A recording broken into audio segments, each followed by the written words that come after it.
À cette époque, Marie Becker n'a plus de limite. Aveuglée par une soif d'argent incontrôlable, elle ira jusqu'à tuer ses patronnes. L'arme du crime, c'est la digitaline. En 4 ans, elle empoisonne 11 personnes, 10 femmes et un homme. Sa méthode est bien rodée. Stephen Dobull, c'est un jeune homme poli, discret, timide, qui vit dans une cité quelque part dans la région de Charleroi. Son univers, il se résume aux jeux vidéo et c'est tout, car Stephen, c'est un garçon sans histoire. Mais c'est aussi un criminel de la pire espèce, un tueur en série d'un genre tout à fait particulier, car il tue à proximité de son lieu de vie, il tue ses voisines.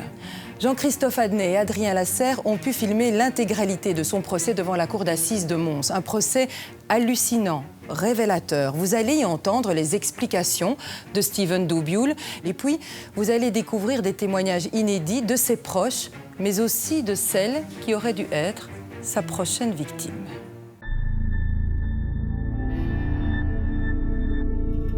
La cité Chauster à Lode-Linsart. 2 tours de logements sociaux. Un coin tranquille. Mais certains habitants ont baptisé leur quartier la Cité des Morts. 3 femmes sont mortes ici, dans des circonstances obscures. Ça aurait pu être la femme du 7e, ça aurait pu être ma voisine d'à côté, ça aurait pu être moi. Un prédateur rôde dans la cité et tue ses voisines, des femmes seules et faibles. C'est quelqu'un qui tue chez lui. Quelquefois à l'étage en dessous ou l'étage au-dessus, ou dans l'immeuble voisin et qui ne bouge pas de son terrain de chasse. Ça, c'est totalement unique. Stephen est un gentil garçon, serviable, aimable. Stephen n'a jamais fait de mal à personne. Non. Comment un adolescent discret et poli est-il devenu l'un des plus jeunes tueurs en série de l'histoire ? Je suis face à vous et moi, tout ce qui m'importe, c'est de dire la vérité et que tout se sache. C'est comme si j'avais pas le choix, il fallait que je la tue. C'est comme si j'étais quelqu'un d'autre, en fait. Je ne savais pas ce que je faisais. Je n'arrive pas à comprendre comment j'ai pu faire des actes aussi affreux. Enquête sur un huis clos, à la rencontre des policiers, des experts, des proches du tueur et de ses victimes, sur les traces d'un assassin hors du commun.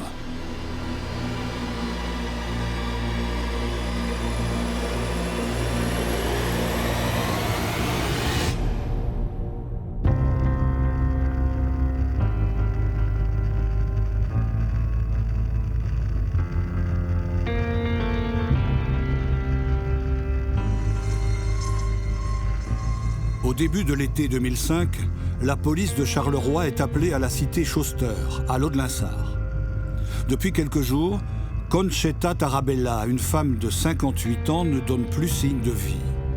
Seule, discrète, à la santé fragile, son silence inquiète ses proches. À l'époque, le commissaire Jean-Luc Mertens est l'un des premiers sur place.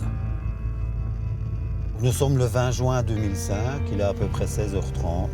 Je suis en service à la zone de police de Charleroi, comme officier de la section homicide. Nous sommes 2 gardes et à ce moment-là, l'officier de garde de l'intervention m'avise qu'il est à la cité Chauster à Lode-Linsart en présence d'un décès suspect.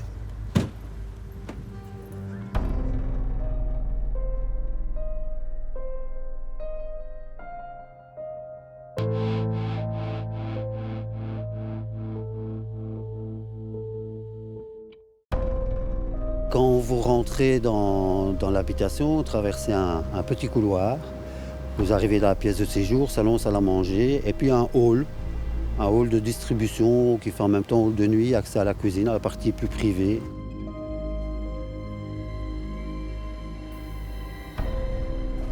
Ce qui m'interpelle, c'est que je suis dans l'appartement typiquement d'une petite dame qui vit seule, très ordonnée, très méticuleuse.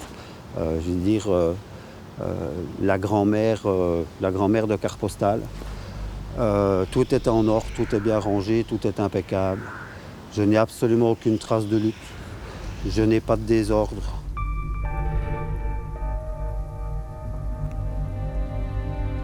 Madame Tarabella se trouve sous le lit. L'état dans lequel on la retrouve ne laisse aucun doute quant à sa situation. Ça fait déjà un moment qu'elle est là en dessous. Elle est dévêtue en partie, elle est bâillonnée, la tête dans des coussins, il y a des écharpes qui enserrent le tout. C'est le genre de situation où vous voyez qu'il y a quelque chose de gratuit, inutile et abject quelque part qui s'est produit. Ça ne répond pas à une logique autre que quelque chose de malsain, d'excessif, de pervers, voilà, c'est choquant. En 2005, les voisins sont interrogés. Ils n'ont rien vu. L'appartement de Concetta Tarabella est passé au peigne fin. Aucun indice. L'autopsie confirmera l'extrême violence du meurtre. La victime a été étranglée, tabassée et violée. Et l'agression a laissé des traces. L'ADN de l'auteur des faits, un ADN malheureusement inconnu. L'enquête va durer 5 ans, sans résultat. 2 juges d'instruction vont se succéder dans cette affaire. Le dernier en date, c'est Pierre Hustin. C'est un autre juge d'instruction qui a été saisi de ces faits à l'époque, qui a, avec toujours la police judiciaire fédérale, qui a exploré toutes les pistes possibles et imaginables, tous les hommes de métier qui avaient des raisons de fréquenter le bâtiment, toutes les personnes qui étaient en lien téléphonique ou autre avec Madame Tarabella, toutes les personnes qui avaient été vues s'approchant de l'immeuble et qui n'avaient peut-être pas de raison d'y être.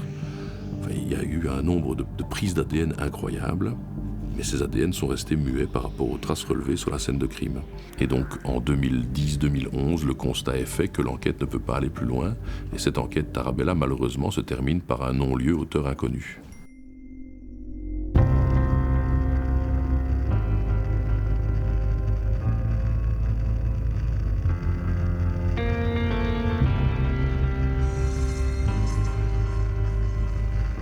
Été 2010. Une autre locataire de la cité Schoster est retrouvée morte dans son appartement.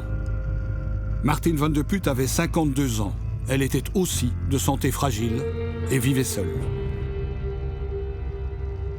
Un voisin est alerté par l'odeur qui commence à se répandre de plus en plus. On va demander aux pompiers de venir avec leur échelle pour passer par la fenêtre. Le corps de Madame Van de Putte est découvert sur son lit. Ça se passe en 2010. On la découvre de mémoire vers le 19 juillet 2010. Et la mort remonte à certainement 15 jours, peut-être un peu plus. La police prévient le fils de Martine Van de Putte. Ce jour-là, Adrien Vervaak revient dans le quartier de son enfance, cette cité Schoster qu'il a quittée depuis plusieurs années. J'ai un policier qui vient à mon domicile à Marcinelle et qui vient me dire qu'on avait retrouvé ma maman décédée, quoi. Et qu'il fallait que j'aille à la rue Schoster, à l'Aude-Linsart, pour faire les démarches et tout ce qu'il fallait faire, quoi. Quand je suis arrivé sur place, tout d'abord, on m'a dit d'attendre en bas, parce que, vu les circonstances, avec le recul, je peux comprendre pourquoi ce qu'on m'a dit d'attendre en bas. Et après, j'ai la police qui est descendue, et eux m'ont dit que c'était une mort naturelle, que le médecin généraliste avait dit que c'était une mort naturelle. Problème respiratoire, arrêt cardiaque, quoi. Mais en 2010, un détail dérange Adrien Vervaak, la nudité de sa mère au moment de sa mort. Elle qui était très pudique.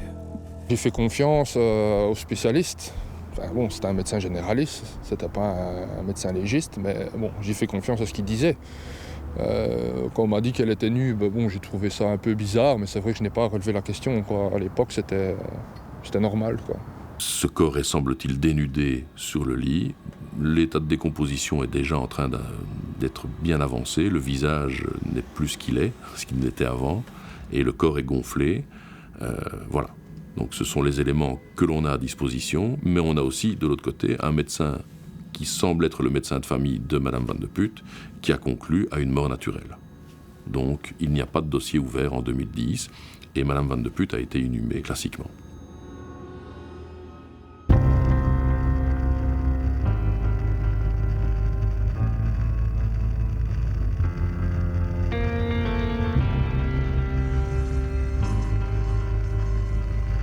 Le 20 juin 2013, Emilia Liétard, une femme seule de 68 ans, est agressée dans son appartement du quartier Schoster en fin de journée.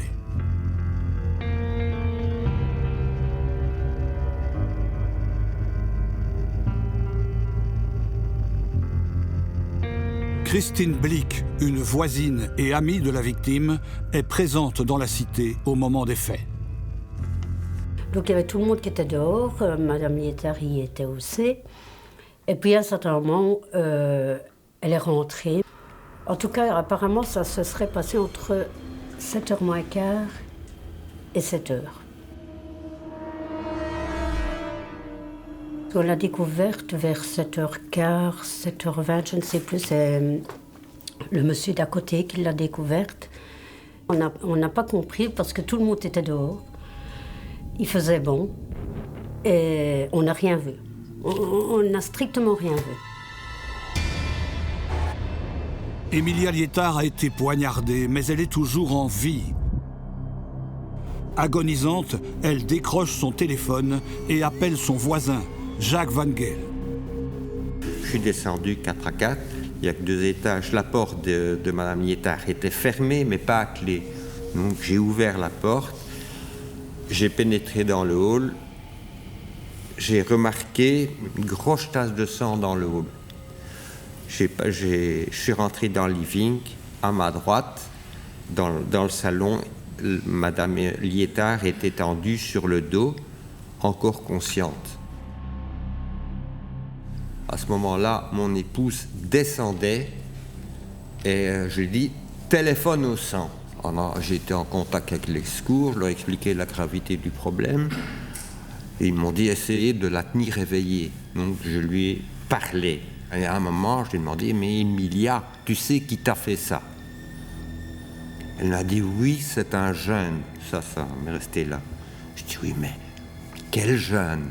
Un jeune que tu connais ou... » Alors elle m'a dit « un jeune de l'immeuble ». Puis là, elle a eu un blanc, et puis elle m'a dit « à côté ou d'à côté ». Un jeune de l'immeuble d'à côté. Ce témoignage est capital pour la suite de l'enquête. Emilia Liétard répétera ces quelques mots au service de secours avant de mourir à l'hôpital quelques heures plus tard.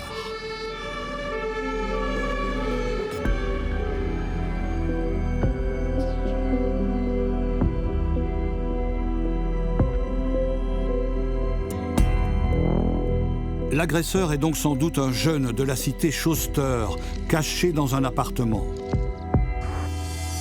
Un locataire de l'immeuble, selon les dernières paroles de sa victime. Les conséquences de ces paroles, c'est que nous devons nous atteler à une enquête de voisinage très serrée et qu'on ne peut négliger aucun suspect de la sphère de la rue Schoster. La seule aide que nous pourrions espérer avoir, c'est via la science, via le matériel génétique. On coupe, grâce à un coupe-ongle, les rognures d'ongles de la victime, parce que s'il y a eu contact et que si la victime a pu agripper son agresseur, il y a fort à parier qu'elle aura pu capter un peu de son ADN sous les ongles. On va également remarquer qu'elle a une petite abrasion en dessous de l'oreille gauche, une abrasion toute récente, donc une griffure. Et on va imaginer, on n'en sait rien, on va imaginer que ça peut résulter d'un contact entre Madame Liétard et son agresseur. Est-ce que son agresseur a voulu l'attraper par le cou ? Il est donc possible qu'en réalisant cette griffure sur le corps de Madame Liétard, il va laisser son matériel génétique sur les vêtements à proximité. La police envoie les ongles prélevés et les vêtements à un laboratoire d'analyse génétique. Une véritable enquête scientifique commence. La tâche est confiée à la biologiste Anne de Bast. C'est une course contre la montre qui débute. Le tueur est en liberté et probablement parmi les habitants de la cité. Un des enquêteurs est venu nous déposer 2 pièces à conviction. D'abord les ongles de Madame Liétard. Simplement, si elle s'est débattue, on risque de retrouver son agresseur sous ses ongles.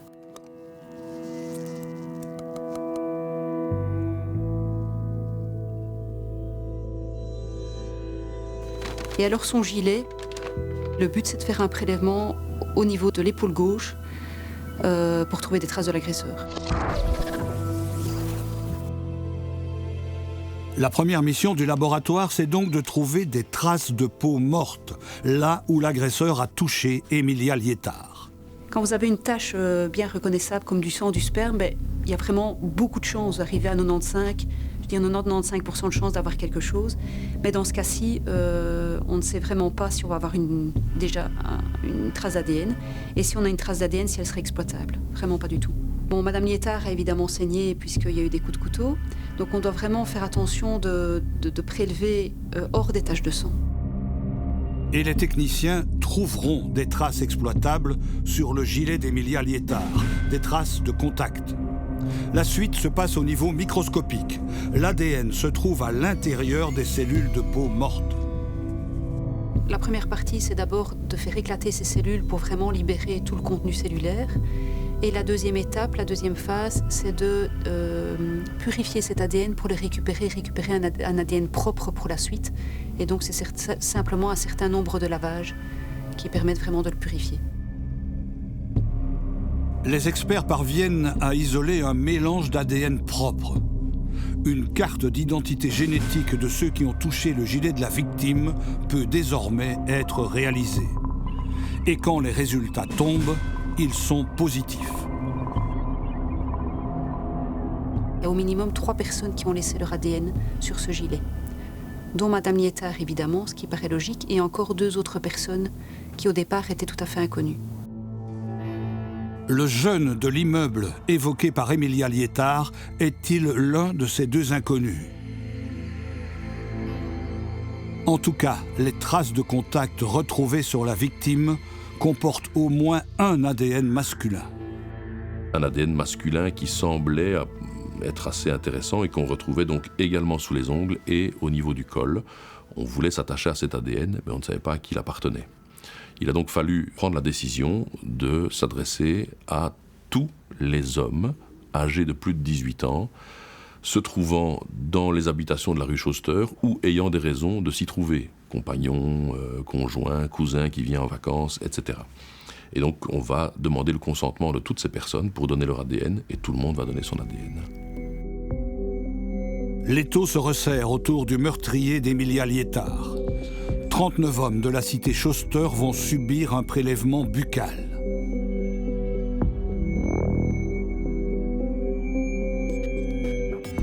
Le laboratoire dispose désormais de 39 profils génétiques à comparer avec le mélange d'ADN retrouvé sur la victime. J'exclus 38 hommes sur 39. Je peux dire non, ils ne sont vraiment pas dans le mélange. Et il y en a un que je peux inclure, où je trouve vraiment toutes ces caractéristiques dans le mélange, c'est Steven Dobiul. Donc là, vraiment, on se dit, ça y est, on l'a trouvé enfin. Dans les 39 personnes, on l'a. Steven Dobiul, c'est un habitant de la cité Chauster, le jeune de l'immeuble d'à côté décrit par Emilia Lietard. Ces 2 tours, c'est son seul univers. À 26 ans, il est célibataire. Il n'a presque jamais travaillé et passe ses journées à jouer aux jeux vidéo. Un jeune homme sans histoire. C'est personne. C'est quelqu'un qui a déjà été entendu dans l'enquête, parce qu'on a vérifié, comme avec beaucoup de voisins, son emploi du temps au moment des faits. Mais son emploi du temps vérifié, il n'y avait rien à lui reprocher à ce moment-là. Donc c'est quelqu'un qui est un anonyme. Quelqu'un qui n'est pas connu de la justice. Je crois que ses antécédents judiciaires sont nuls. Voilà, il n'est pas connu des services de police non plus. 4 mois après l'assassinat d'Emilia Lietard, Steven Dobiul est arrêté par la police. À l'époque, le jeune homme vit seul avec sa mère, dans leur appartement de la cité Chauster. J'étais à la maison, les fédéraux sont venus avec un mandat de perquisition. Et Steven rentrait d'avoir été faire ses recherches d'emploi au syndicat. Et il a été arrêté à ce moment-là. Lui a été conduit premier au poste de police à Marcinelle, et puis moi j'ai suivi. J'ai été interrogé pendant 4 heures. La police est persuadée de tenir le meurtrier d'Emilia Lietard. Mais ses proches n'y croient pas. Stephen Dobiul n'a jamais fait parler de lui. Je ne le vois pas comme un assassin, comme un criminel, non. Je le vois comme mon fils, comme mon gamin, comme quand il était à la maison. Steven est un gentil garçon, serviable, aimable. Steven n'a jamais fait de mal à personne. Non. Stephen Dobiul finira pourtant par avouer le meurtre d'Emilia Lietard. Mais pas seulement. La police va découvrir qu'elle a identifié un criminel hors du commun qui sévit au sein de la cité Schuster depuis plusieurs années. Les enquêteurs le soupçonnent en effet d'avoir aussi assassiné Conchetta Tarabella en 2005 et Martin Van de Putte en 2010.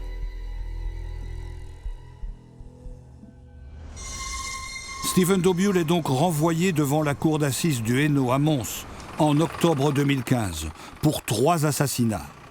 Au procès, il n'a pas souhaité apparaître à visage découvert pour garantir sa sécurité en prison.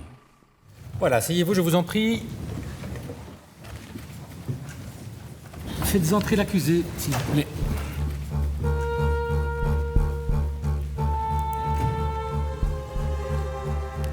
Ce procès, c'est une machine à remonter le temps. Tous les acteurs de cette affaire vont défiler devant le président Philippe Morandini et le jury populaire. Pendant 2 semaines, magistrats, policiers, experts et locataires de la cité Schuster vont revenir sur près de 10 ans d'enquête. Et pour les anciens voisins du tueur présents dans la salle, l'enjeu de ce procès, c'est de comprendre qui est vraiment Stephen Dobiul. Comment a-t-il trompé tout le monde aussi longtemps? Pourquoi commence-t-il à violer et tuer à seulement 18 ans? Comment a-t-il pu recommencer sans jamais éveiller le moindre soupçon?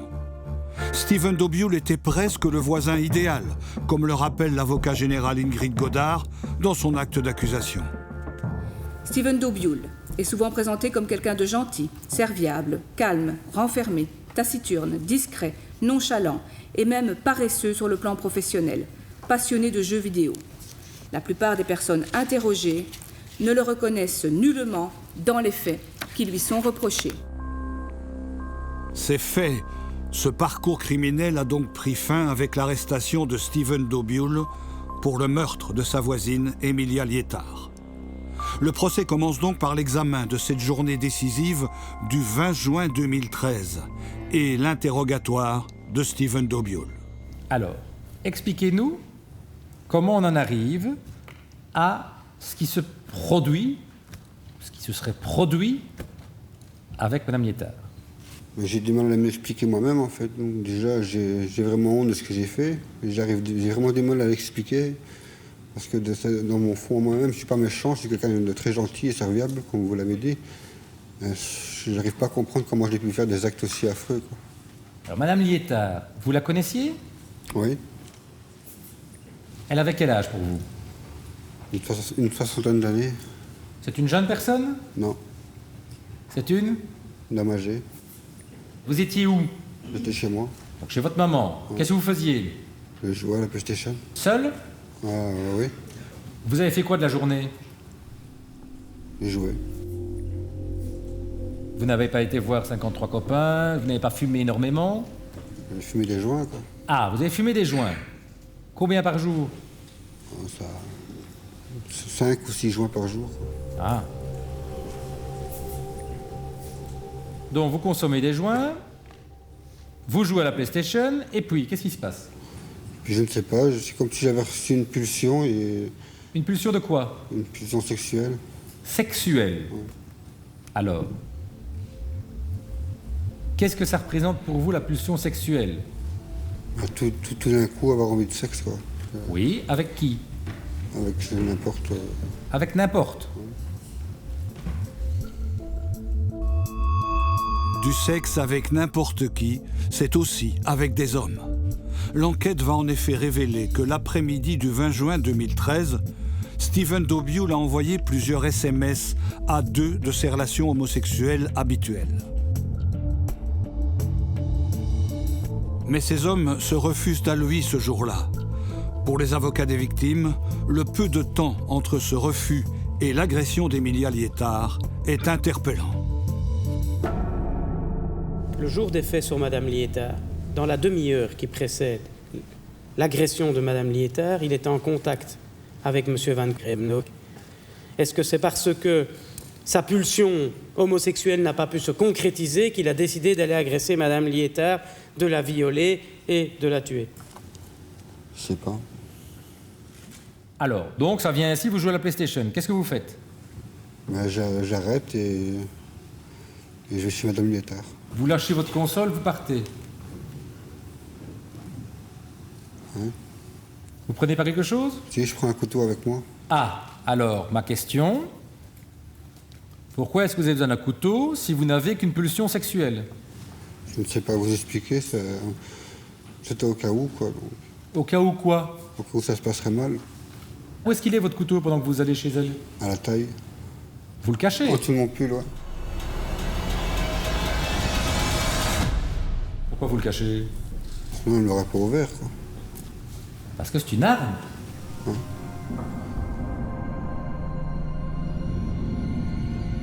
Alors pourquoi vous allez chez Madame Liétard? Parce que je sais qu'elle habite seule. Et là, il se passe ce qui se passe, quoi. Donc, le sonneau se porte, donc elle m'ouvre. Donc je lui demande si elle n'a pas un sac poubelle, quoi. Alors elle vous ouvre tout de suite?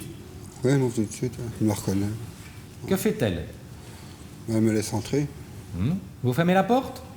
C'est elle qui la ferme. Puis je l'attrape par derrière.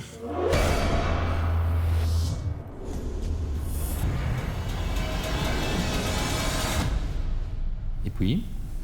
Puis elle commence à hurler, et là j'ai perdu tout contrôle. Et là j'ai pris de panique, et c'est là que j'ai sorti le couteau, que je l'ai planté, quoi. Et que vous l'avez poignardé. Poignardé.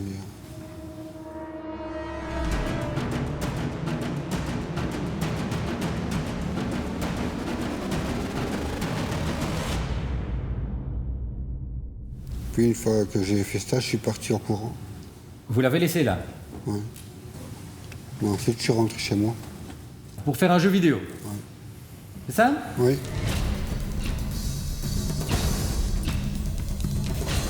Pendant que Steven Dobiul retourne derrière sa console, Emilia Liétard, elle, agonise. Mais elle trouve l'énergie de téléphoner à son voisin et désigne un jeune de l'immeuble d'à côté. L'arrivée des secours alerte tout le quartier. L'une des locataires, Christine Blick, se souvient de cette soirée de juin 2013. Quels sont vos souvenirs de la journée du 20? Mon gamin jouait à sa PlayStation. Et alors, à un certain moment, j'ai vu qu'il y avait des gyrophares donc dans la cité. Je suis descendue voir ce qui se passait et c'est comme ça qu'on a appris l'agression de Madame Liétard.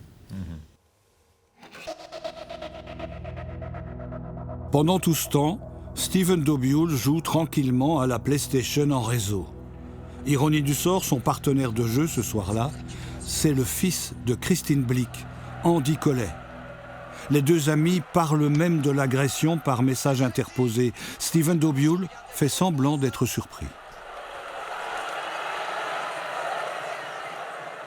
Andy Collet qui me fait un message comme quoi il y avait les policiers, tout ça, qu'il y avait une dame qui avait été poignardée.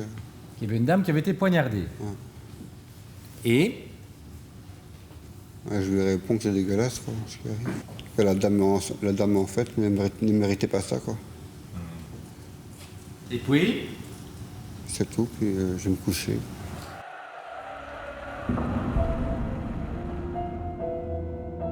Emilia Liétard mourra pendant la nuit. En dehors de sa pulsion meurtrière, Steven Dobiul, lui, aura passé une journée presque normale. Après avoir été poignardé Madame Liétard, il remonte chez lui. Sa maman le voit dans les minutes, pour ne pas dire les secondes qui suivent. Et cette personne est effectivement tout à fait normale, comme vous et moi à l'instant, à ne pas avoir d'émotion, à ne pas avoir de sentiments, à ne rien exprimer. Mais c'est quelqu'un qui effectivement a un profil excessivement inquiétant à ce sujet. Et c'est probablement aussi la raison pour laquelle les regards ne se sont jamais tournés sur lui. On s'attend à voir quelqu'un d'assez dur sur le plan physique, sur le plan psychologique. Ici, C'est un gros mou. On a l'impression d'être confronté à un mollusque amorphe, qui ne donne pas l'impression que le procès et que la session qui s'ouvre le concerne directement. Quelqu'un qui donne l'impression d'être complètement indifférent à ce qui se passe.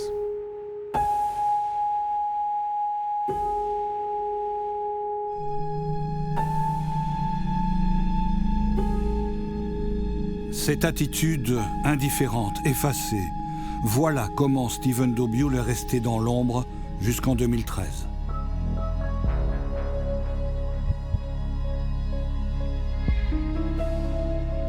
C'est donc le témoignage d'Emilia Lietard et l'ADN retrouvé sur son gilet qui conduiront la police sur les traces du jeune homme. Mais avant même son arrestation, les enquêteurs ont une intuition effrayante. Les faits de 2013 ressemblent étrangement à un meurtre non élucidé en 2005, celui d'une autre locataire de l'immeuble, Concheta Tarabella.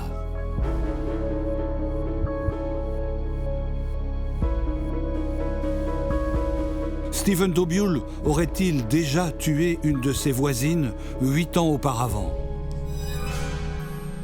Pour le dossier Tarabella, d'autres enquêteurs sont appelés devant la cour d'assises. Ils vont remonter le temps jusqu'en 2005. À l'époque, la police est appelée pour une mort suspecte à la cité Chauster. Madame Concheta Tarabella a été découverte morte sous son lit. Elle n'a qu'un petit t-shirt sur elle et le reste du corps, le bas du corps, est totalement dénudé.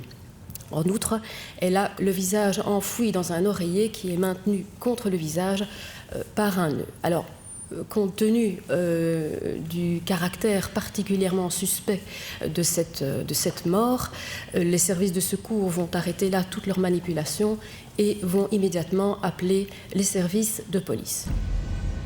Le commissaire Jean-Luc Mertens arrive donc sur les lieux pour recueillir les premiers indices. On va s'installer pendant 3 jours où on va relever le plus systématiquement possible et le plus loin possible tout ce qu'on peut trouver sur les lieux. On va tout ouvrir, tout regarder, médicaments, papiers, documents, y compris le bottin téléphonique, la pile de Belgique numéro 1, pour essayer de voir éventuellement si elle n'avait pas entouré, indiqué, annoté un numéro de téléphone, un numéro de GSM, un prénom, un nom, quoi que ce soit. La police va aussi s'intéresser à la vie privée et aux habitudes de la victime. Une personnalité qui contraste avec la violence des faits. Qu'est-ce qu'on va apprendre? Les premières recherches dans les papiers et documents qu'on va trouver dans l'habitation, c'est que Madame Tarabella a été mariée, qu'elle s'est séparée de son mari, qu'elle a un enfant, qu'elle a eu depuis 2 ou 3 relations plus ou moins stables, mais que c'est un petit peu comme Cendrillon qui cherche toujours le prince charmant et l'âme sœur. Madame Tarabella vit toute seule. Elle est très craintive, avec tout le respect que j'ai pour elle. La première image qui m'est venue à l'idée, c'est comme une petite musaraigne, un petit mulot dans un ensemble qui sort très prudemment, très discrètement, qui rentre très prudemment, très discrètement. C'est une petite nonna italienne qui entretient très bien son intérieur, qui tout est propre, nickel, on pourrait manger par terre. Et je n'ai rien, absolument rien. Pas de motif, pas de traces de lutte, il n'y a rien d'anormal, pas de mobile, il n'y a pas de vol, voilà, on n'a rien. Aucun indice sur la scène de crime. Le laboratoire d'analyse génétique prend alors le relais. En 2005, un profil ADN intéressant est retrouvé sur le corps de Concheta Tarabella. Un profil inconnu, baptisé M1 par les enquêteurs. Le profil M1 va être retrouvé sur les rognures d'ongles, les prélèvements vaginaux et rectaux, ainsi que sur le foulard utilisé pour étrangler Madame Tarabella. Il s'agit donc bien de l'ADN retrouvé en lien directement avec l'agression de Madame Tarabella. Dans la foulée, on a également interpellé des individus qui sévissaient dans le voisinage de la rue Chauster et qui étaient en fait des exhibitionnistes. Donc des repris de justice, des gens ayant des comportements sexuels anormaux. Les personnes connues de la justice pour des agressions violentes à caractère sexuel ont également fourni leur ADN. Toutes ces investigations ont mis en évidence plus de 80 ADN qui ont tous été comparés à la demande de Madame de Mol avec l'ADN M1 du suspect. C'est négatif, c'est négatif. En 2005, l'enquête sur le meurtre de Concetta Tarabella piétine. Le temps passe. Ce fameux M1 n'est pas identifié. Une attente de plusieurs années, très difficile à vivre pour le fils unique de la victime, Enrico Anzalone. Au début, je rêvais, c'est pas vrai, c'est pas possible, et ainsi de suite, quoi. On se fait des films dans sa tête, on se demande... Je n'y croyais pas. Pendant 10 ans, c'était très dur. Elle n'a pas vu grandir ma fille. Elle n'a pas vu votre fille grandir. Elle n'a pas assisté à la naissance de mon petit-neveu, qui a 21 mois. Et toutes les choses d'une vie, quoi. On ne peut pas accepter ça. Enrico Anzalone attendra 8 longues années avant de connaître la vérité sur l'assassinat de sa mère. En 2013, l'ADN de Steven Dobiul est en effet retrouvé sur Emilia Lietard par le laboratoire d'analyse génétique. Dans la foulée, cet ADN est comparé avec une liste de profils inconnus retrouvés sur des scènes de crime.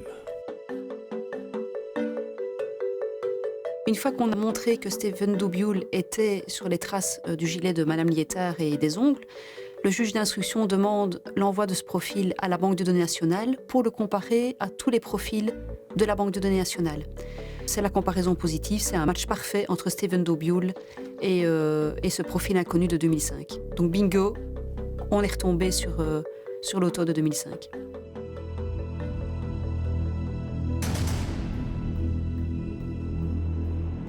On découvre ça, on le découvre. Et c'est intriguant, il faut vraiment aller vite. Ça fait peur. Mais c'est vrai que depuis le 20 juin, il s'est écoulé 3 mois et demi. Et en 3 mois et demi, on a le nom d'un suspect, alors qu'on n'avait rien du tout le 20 juin. Et on apprend en outre que ce suspect a peut-être un autre fait à son palmarès.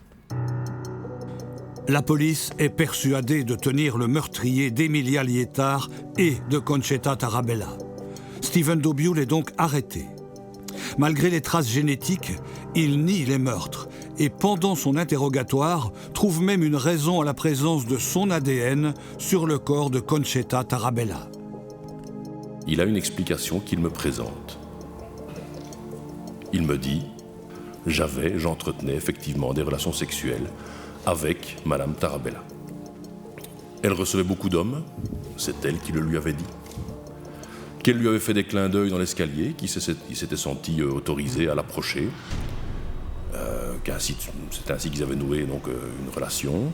Il va expliquer des choses moins agréables sur Madame Tarabella en disant que elle aimait bien qu'on la domine. Il va nous expliquer que cette dame aimait bien le sadomaso, être attachée, être battue à la limite. Lui n'aimait pas trop, mais elle aimait bien être battue. Et que pour les relations, c'était des relations sexuelles qui étaient pour lui la totale, c'est-à-dire pas uniquement des relations rapports vaginaux, mais tout y passait. En répondant de la sorte, il justifie l'ADN retrouvé dans les écouvillons vaginaux et anaux. Il justifie également, puisqu'on parle d'attaché, il justifie l'ADN retrouvé dans le nœud de foulard. Bon. Il va me certifier qu'il n'a rien à voir avec son décès. Les coïncidences, pour Mme Lietard, je n'ai pas cru, j'estimais que j'avais des indices, c'était l'ADN. Ici, nous avons également des indices, en tout cas c'est ce que j'ai considéré le 16 octobre, et je l'ai inculpé d'homicide avec préméditation cette fois-ci, et je lui ai décerné mandat d'arrêt du chef de ces 2 inculpations. Il va, on peut le dire, et le terme, j'ai envie de le mettre même en majuscule, salir, avec un grand S. il va salir la personnalité de Madame Conchetta Tarabella en essayant, en salissant cette personnalité, de pouvoir tirer son épingle du jeu. Manifestement, les explications que donnait l'accusé au sujet de la personnalité de sa victime étaient totalement hors de propos, étaient même injurieuses, étaient non respectueuses de la mémoire de la victime. Monsieur Dobioul, à un certain moment, a dû se résoudre à l'évidence. Celui-ci passe aux aveux, sous la pression policière, faut-il le dire. 5 mois après le meurtre d'Emilia Lietard, Steven Dobioul finit par craquer. Devant les policiers, il reconnaît à la fois les faits de 2013 et l'assassinat de Conchetta Tarabella. Et Steven Dobioul raconte qu'un jour de juin 2005, il est descendu d'un étage pour tuer sa voisine. Quand il fait ses aveux, tant sur le meurtre de Mme Lietard que pour Mme Tarabella, nous étions 3 ici dans le bureau avec lui. À aucun moment il n'a exprimé, ou il a eu un semblant d'avoir une quelconque émotion vis-à-vis de ses victimes, que du contraire, quand il parle des faits commis sur Mme Tarabella, du viol,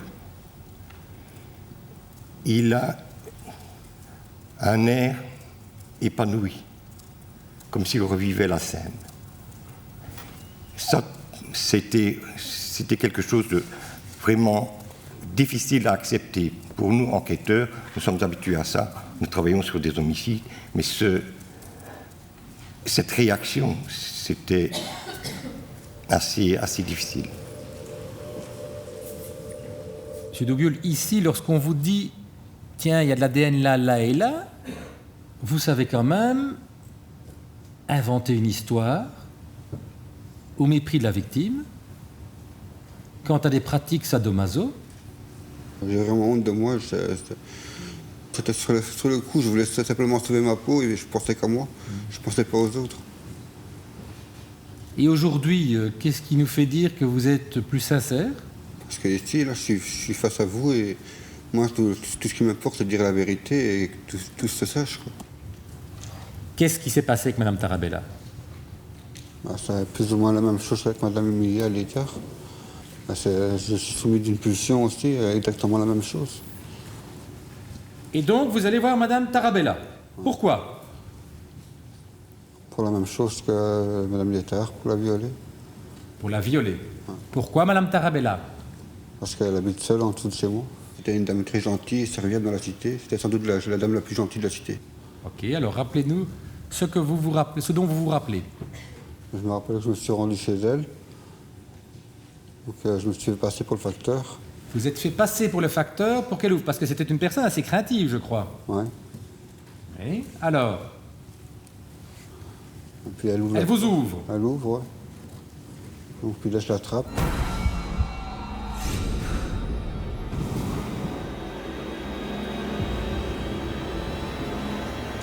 Vous avez pris un couteau aussi pour y aller? Non.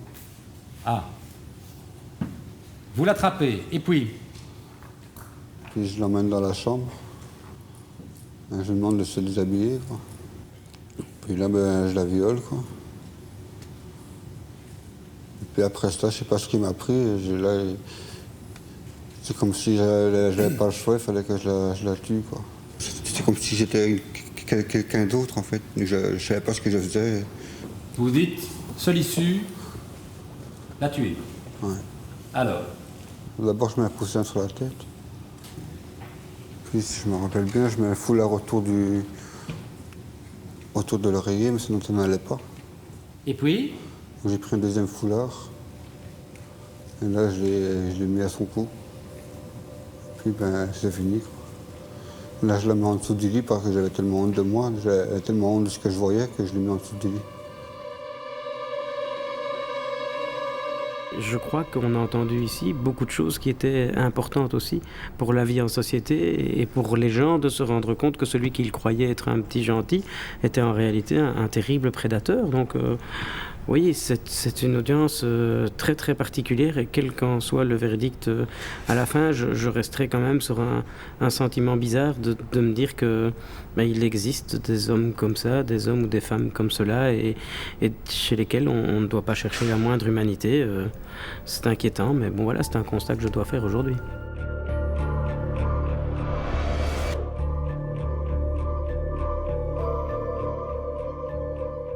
Pour l'avocat de Stephen Dobiul, l'important c'est au contraire de tenter de comprendre son client, chercher l'humanité chez lui pour tenter de comprendre ses actes. L'enjeu pour moi ici, c'est de faire comprendre aux juges professionnels et profanes que sont les membres du jury qu'on juge un homme et on ne juge pas un animal et on ne juge pas un monstre. Ça va être un cri d'au secours. Ça va être un débat sur l'aide qu'il faut apporter à Stephen Dobiul. On ne l'a peut-être pas entendu par rapport à la gravité des faits, parce que la justice est un peu démunie par rapport à ça aussi. Après son arrestation, Stephen Dobiul a simplement rencontré 2 experts, chargés d'estimer sa dangerosité, sa santé mentale et de décrire sa personnalité. Les proches des victimes, eux, attendent d'autres réponses. Qui se cache derrière ce voisin discret? D'où vient cette pulsion sexuelle impossible à contenir? Pour tenter de cerner les motivations de Dobiul, on l'a soumis à une batterie de tests psychologiques, notamment le test de Rorschach. Il va livrer des réponses très inhabituelles. Alors le test de Rorschach, c'est un vieux test, c'est classique, c'est un test de personnalité. Et c'est un test qui permet de voir le fonctionnement de personnalité, les angoisses éventuelles, les mécanismes de défense surtout qui sont utilisés par la personne. Alors il a eu des réponses particulières en ce sens qu'elles ne sont statistiquement pas courantes. Ce sont des réponses qui évoquaient des personnes mortes et avec une description du corps mort et une espèce effectivement de fascination. Une des hypothèses, c'est que ce corps mort, l'autre mort, avait un aspect plus rassurant que l'autre vivant, puisque la confrontation directe avec l'autre, la relation avec l'autre, et notamment avec ses pairs, est quelque chose d'assez effrayant pour lui. Pour les experts, le monde réel ne convient pas à Stephen Dobiul. Alors, il s'adapte en permanence. Il joue le rôle du gentil garçon pour cacher ses pulsions sexuelles incontrôlables. Un fonctionnement pervers. Pervers au sens classique, c'est-à-dire la capacité d'une façade qui ne reflète pas ce qu'il y a derrière. J'ai un exemple, c'est purement personnel. Je dis que la main gauche ne sait pas ce que fait la main droite. Pour moi, ce sont les images que je garderai de cette analyse. C'est effectivement cette froideur, ce clivage, cette façade d'un bon copain un peu renfermé, et puis d'un autre côté, potentiel pulsionnel, étonnant.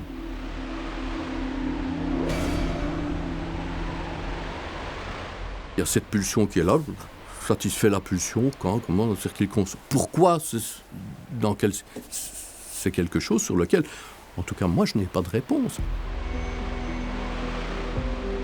Même pour les experts, les motivations profondes de Stephen Dobiul restent une énigme. Sa personnalité est tellement hors norme qu'un des plus grands spécialistes des meurtriers s'est penché sur son cas. Le Français Stéphane Bourgoin a enseigné le profilage criminel à la police et la gendarmerie française. De son domicile parisien, il suit cette affaire Dobiul depuis le début. Stephen Dobiul a répondu ce matin aux questions du président de la cour d'assises et face au jury populaire, l'homme de 28 ans a expliqué comment il a poignardé une de ses voisines. Alors Stephen Dobiul a du mal à s'expliquer, il dit qu'il a honte, qu'il ne comprend pas pourquoi il a fait toutes ces choses horribles. En 20 ans, Stéphane Bourgoin a rencontré près de 80 tueurs, parmi les plus dangereux du monde. Pour lui, le jeune homme de la cité Schuster doit être classé dans cette catégorie. Les différentes expertises psychiatriques sont tout à fait d'accord pour indiquer qu'il ne souffre pas de schizophrénie, qu'il n'a pas d'antécédents psychiatriques, qu'il sait très bien différencier le bien du mal au moment où il commet son acte meurtrier. Mais, comme tout psychopathe, il a totalement chosifier et dépersonnaliser ses victimes. Il n'a pas le moindre remords, ça ne lui pose aucun problème de conscience d'avoir tué, violé, torturer, battu, étrangler ou poignarder ses victimes. Parce que la victime n'est là que pour satisfaire ses propres pulsions. Pour un Stephen Dobiul, ne compte qu'une chose, c'est lui, lui-même et personne d'autre. Le vrai Stephen Dobiul se cachait derrière un masque. Son intimité n'était connue de personne. Mais de nos jours, les secrets se retrouvent souvent dans les ordinateurs, les téléphones portables. La police va donc analyser ce matériel. D'autres facettes inquiétantes de la personnalité du tueur vont apparaître. Les enquêteurs tombent notamment sur une vidéo où Stephen Dobiul se filme lui-même.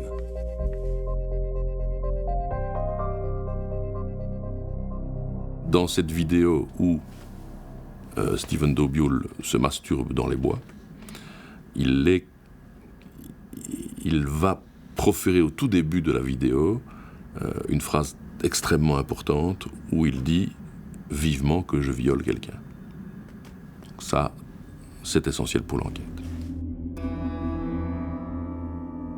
Il justifiera lors de sa déclaration ses propos en nous déclarant qu'il préférait s'adonner à la masturbation au lieu de faire une bêtise et de violer quelqu'un. Il se trouve à proximité de la gare de l'Aude-Lansart, dans des bosquets, des bois, des forêts. Il se balade nu, fumant un joint, et s'adonne à la masturbation ainsi qu'à une autre pratique sexuelle, le fist-fucking, qui est une pratique donc, qui consiste à rentrer au maximum la main et l'avant-bras dans l'anus. En poursuivant l'analyse, la police va découvrir que les pulsions sexuelles de Stephen Dobiul vont bien au-delà du désir de violer des femmes d'âge mûr. Des images pédopornographiques seront aussi retrouvées sur son ordinateur. Mais il y a pire encore. Une autre vidéo, sauvegardée dans son GSM, le montre en train de s'en prendre à son filleul, un jeune garçon de 5 ans.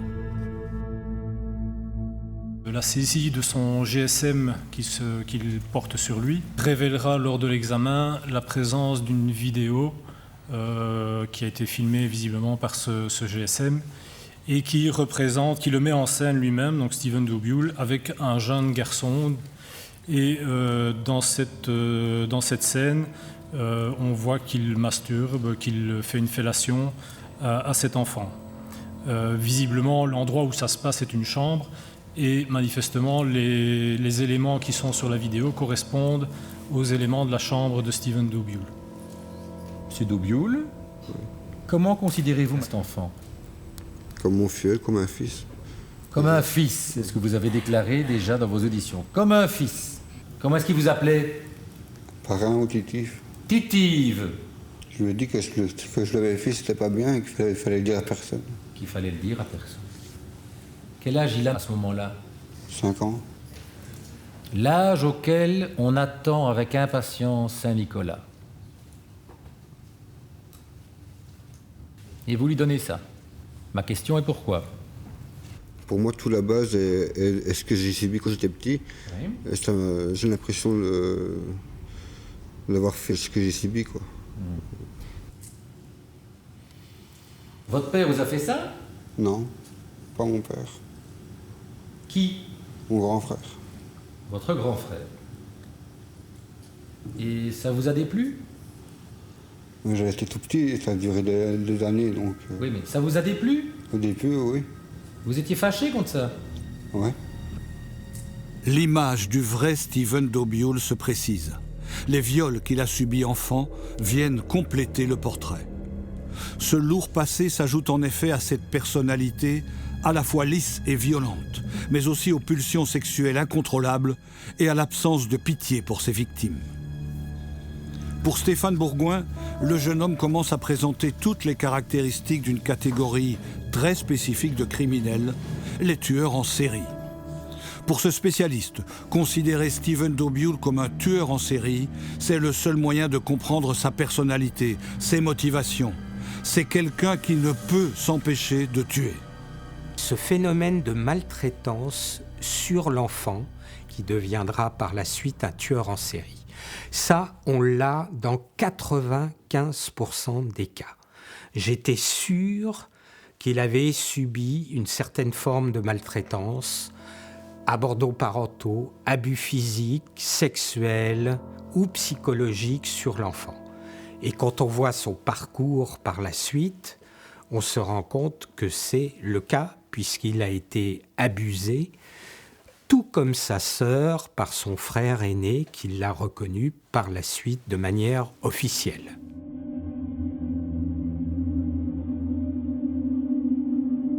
J'ai fait des grosses bêtises avec ma sœur et mon frère. Alors, qu'est-ce que vous avez fait comme grosse bêtise vis-à-vis de votre frère? On n'est pas là pour vous juger, monsieur, mais c'est important que ça puisse être dit. J'ai abusé d'eux quand ils étaient petits. Ma sœur et mon frère. Steven? Oui. Est-ce qu'il y a eu des actes de pénétration? Non. Non. Des fellations? Oui. Il avait quel âge, plus ou moins?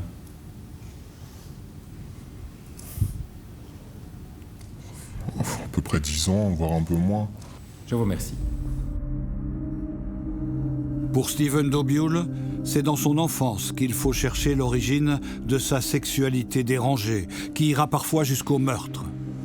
Sa mère évoquera aussi la violence du père de Stephen pour expliquer les comportements de son fils. C'est toute une suite logique de sa vie. Il faut voir dans son enfance, il faut aller voir très loin ce qu'il a vécu. Et là, on pourrait avoir les explications de ce qu'il a pu commettre maintenant, quoi. Ben, le papa de Steven, c'est un ivrognard. Donc, les relations entre Steven et son papa, et même avec mes autres enfants, n'étaient pas très bonnes, quoi. Quand Steven a été plus grand, il lui a même lancé une fourchette à la figure. Et la fourchette s'est plantée au-dessus de l'œil. Et il a donné un coup de couteau sur la main de Steven. Steven, à quel âge quand vous vous séparez? 8 ans à peu près. Oui. Alors, lorsque vous vous séparez, qui a la garde des enfants? Madame Romney. Oui. Et vous les voyez? Quand Madame Romney voulait bien que je le voie. Quand Madame Romney voulait bien que vous les voyiez. Des fois, c'est un avocat sur 2, mais alors pas du tout pendant 6 mois. Pas du tout pendant 6 mois parfois. Alors, votre fils devient majeur. Vous avez des contacts avec lui? Quasiment pas. S'il vous plaît? Quasiment pas. Quasiment pas. Plus aucun contact du tout? Non, la dernière fois que je l'ai vu, c'est à la prison. La dernière fois que vous l'avez vu, après les 10 ans, la première fois que vous l'avez revu, c'était à la prison. Ouais. Au fil des années, le père de Stephen Dobiul a donc quitté le domicile. Ses frères et sœurs ont suivi. Le jeune homme a fini par vivre seul avec sa mère dans l'appartement de la cité Chauster. Oh, c'était vraiment, on va dire, la vie d'un couple. Mais chacun avait son petit domaine. Mais dans sa chambre, il était sur la PS3 ou sur l'ordinateur. Moi, j'étais dans le living et je regardais la TV. Parfois, il me faisait des petits gâteaux. Des petits gâteaux, du pain. Oui. C'était Steven, quoi. Je n'ai jamais eu de problème avec Steven.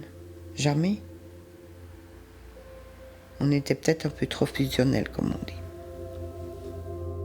Alors, Stephen Dobiul, c'est quelqu'un qui a été abusé durant son enfance, qui a été élevé, si l'on peut dire, plutôt de manière virtuelle, qui n'a jamais eu d'amis réellement proches, qui ne vivait que pour les jeux en ligne,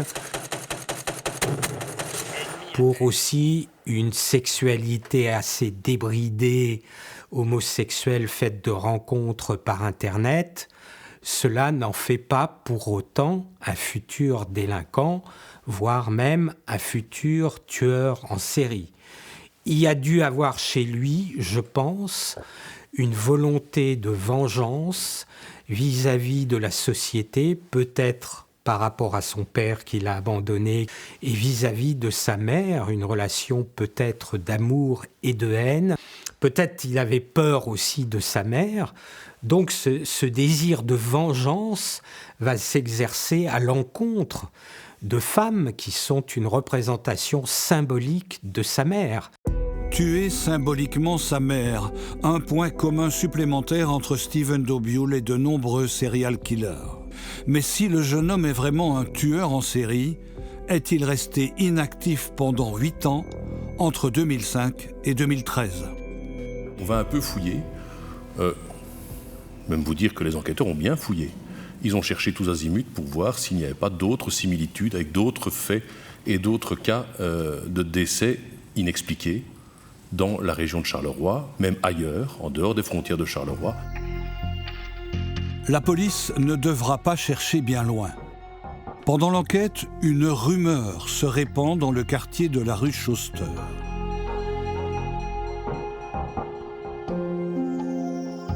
Des locataires se souviennent de la mort d'une dame seule, en 2010, Martine Van de Putte. À l'époque, le médecin de famille avait conclu à une mort naturelle. Mais les similitudes avec les 2 autres victimes de Stephen Dobiul sont troublantes. Alors ce dossier-ci va évidemment évoquer quelque chose aux enquêteurs. Pourquoi ? Parce que nous avons la localisation des faits. On est dans les mêmes blocs d'immeubles, rue Schoster. Le profil de la victime, nous avons une personne qui a sensiblement le même âge que Madame Tarabella au moment de son décès, un peu plus jeune que Madame Liétard au moment de son décès. Donc on a le profil aussi, c'est une femme seule, qui vit seule, qui a une catégorie socio-professionnelle plus ou moins identique aux 2 autres. On sait que Stephen Dobiul connaissait Madame Van de Putte, parce qu'il connaît son fils, Adrien Vervaak, parce qu'il a joué avec. Alors les circonstances du décès nous font dire aussi qu'il y a quelque chose qui pourrait se rattacher. C'est le caractère dénudé de Madame Van de Putte lorsqu'elle est découverte. C'est aussi le moment du décès dans la période de l'année. C'est un moment où il fait chaud, on est au début de l'été. Donc voilà, toutes sortes de choses qui nous amènent à penser qu'il pourrait y avoir un lien.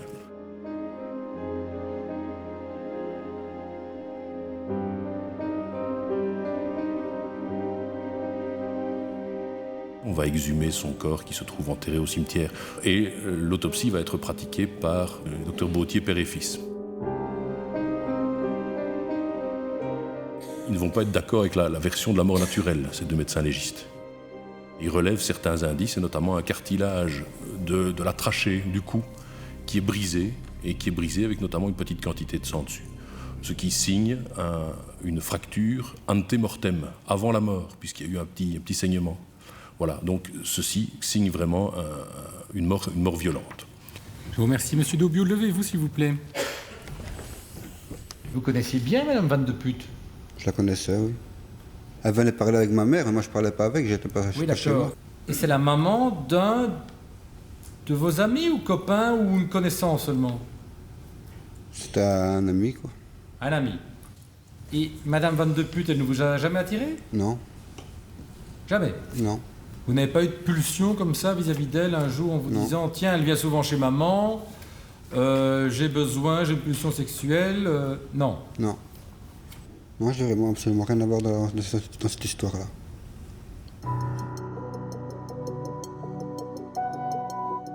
Pourtant, la victime a été étranglée, chez elle, comme Conchetta Tarabella. L'été 2010, Stephen Dobiul s'est-il rendu dans l'immeuble d'en face, chez Martine Van de Putte, pour la tuer. Malheureusement, aucune trace ADN n'a été retrouvée sur le corps de sa voisine. À l'époque de l'autopsie, elle était déjà morte depuis plus de 3 ans. Les enquêteurs n'ont donc pas de preuves matérielles. Mais le fils de la victime, Adrien Vervaak, est convaincu de la culpabilité de son ancien copain de la cité. Pour moi, ça peut pas être quelqu'un d'autre. Il peut pas avoir 2 loups dans la même bergerie. Enfin, Ou alors, si c'est le cas, la section homicide a du tracas à se faire, parce qu'alors ça veut dire qu'il y a un autre tueur dans la cité. Mais les chances sont très minces, ça m'étonnerait. C'est tout le même mode opératoire, c'est pas possible autrement, que ça peut pas être quelqu'un d'autre, quoi. Ma conviction à moi, c'est qu'il n'ose pas le dire parce qu'il me connaît. Les autres victimes, ils connaissaient pas la famille, ils s'en foutent. Est-ce qu'il avait déjà ses pensées au début, quand je suis venu chez ma mère, j'en sais rien, mais il cachait bien son jeu. Même mode opératoire, même profil de victime, même lieu. Tout converge vers Steven Dobiul dans le meurtre de Martine Van de Putte. L'époque des faits est aussi interpellante. Elle vaudra d'ailleurs à Steven Dobiul un surnom, le tueur du 20 juin. Cette date du 20 juin est forcément significative. Peut-être pour le deuxième meurtre, tout simplement l'approche de la date du 20 juin éveille évidemment pour lui son crime précédent. C'est un moment extrêmement fort dans son existence où il s'est senti tout puissant, il s'est senti l'égal de Dieu et il veut revivre ce moment et il se dit que s'il tue ce jour-là, même à des années d'intervalle, il va revivre ce sentiment de toute puissance. Et pour Stéphane Bourgoin, il était urgent de mettre Steven Dobiul derrière les barreaux. En liberté, il aurait continué à tuer. La fin de l'enquête va d'ailleurs révéler qu'une 4e locataire de la cité Schoster a été approchée. 1 mois après le dernier meurtre, Christine Blick, la mère du meilleur ami de Steven Dobiul, a reçu des SMS anonymes à caractère sexuel.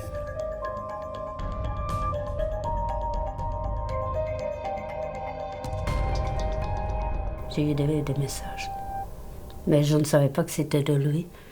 Des messages déplacés? Oui. C'est ça que je me suis dit, ça n'aurait pas été moi, la prochaine, vu les messages. Pendant l'enquête, la police apprend à Christine Blick l'identité de celui qui envoie des messages anonymes. C'est son voisin, Steven Dobiul. C'était un garçon que, on lui demandait de rendre service, il rendait service. Il n'était pas le dernier à aller au magasin pour quelqu'un,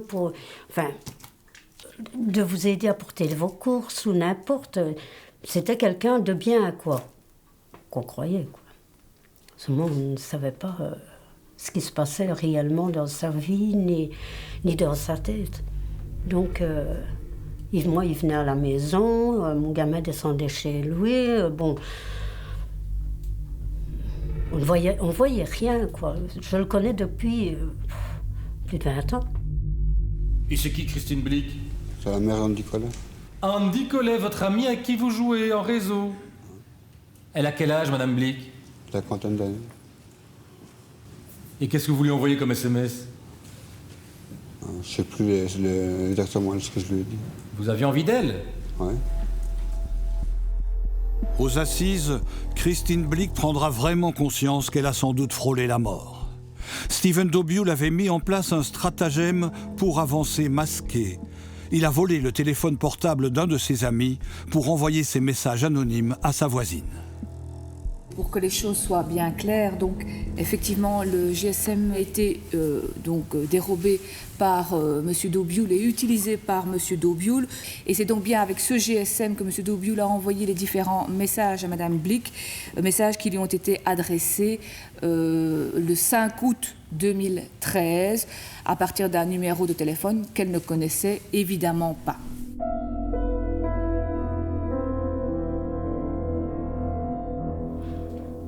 Il n'y a pas de lézard, quoi. Je suis la prochaine, vu les messages, et d'après ce que j'avais entendu dire, qu'il avait violé Tarabella, et que pour moi, il avait voulu faire pareil avec Emilia, et qu'elle ne s'est pas laissé faire, et qu'il l'a poignardée, quoi. Donc, j'avais pas envie d'être la prochaine, ça c'était sûr.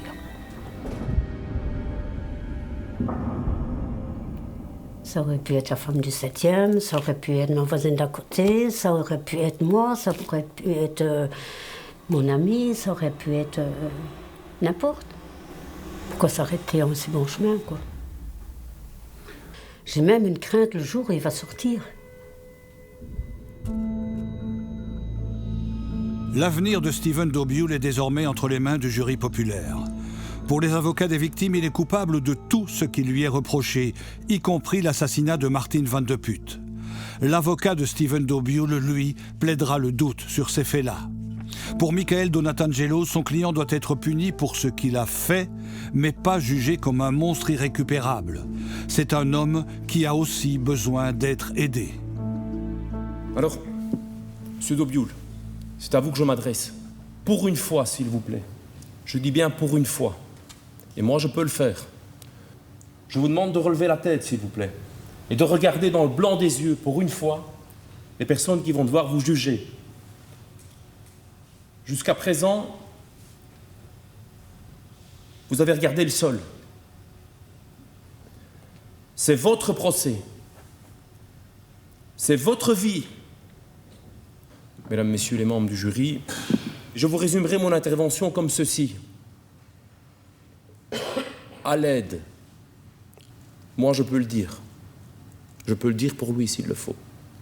Est-ce que vous pensez que M. Stephen Dobiul, lundi, va rencontrer un psychiatre à la prison? Parce que c'est de ça qu'il a besoin, en fait. Il a besoin d'être soigné. Est-ce que vous pensez que lundi, quand il va arriver, il va faire un rapport à la directrice? J'ai été condamné à la cour d'assises, mais je veux m'en sortir. Je voudrais, s'il vous plaît, rencontrer un psychiatre. Madame l'avocat générale, vous savez comme moi que c'est impossible. Monsieur Dobiul, levez-vous.